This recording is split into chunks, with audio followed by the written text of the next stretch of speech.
আসসালামু আলাইকুম সুপ্রিয় দর্শক, আজকে আমরা জানবো সূরা মাউনের অনুবাদ এবং উচ্চারণ। তো চলুন তা জানার আগে ভিডিওটিতে লাইক দিয়ে চ্যানেলটি সাবস্ক্রাইব করে সম্পূর্ণ ভিডিওটি দেখতে থাকুন। বিসমিল্লাহির রহমানির রহিম।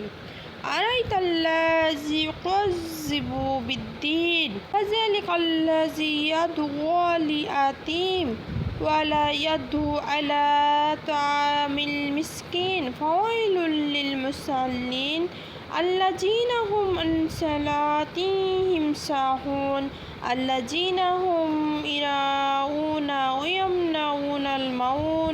তুমি কি দেখেছো সেই ব্যক্তিকে যে পরকালের শুভ প্রতিফল ও শাস্তিকে অবিশ্বাস করে? সে তো সেই লোক যে ইয়াতীমকে ধাক্কা দেয় আর মিসকিনের খাবার দিতে উৎসাহিত করে না। পরন্তু ধ্বংস সেই মুসল্লিদের জন্য যাহারা নিজেদের সালাতের ব্যাপারে অবজ্ঞা দেখায় আর সাধারণ প্রয়োজন জিনিস হতে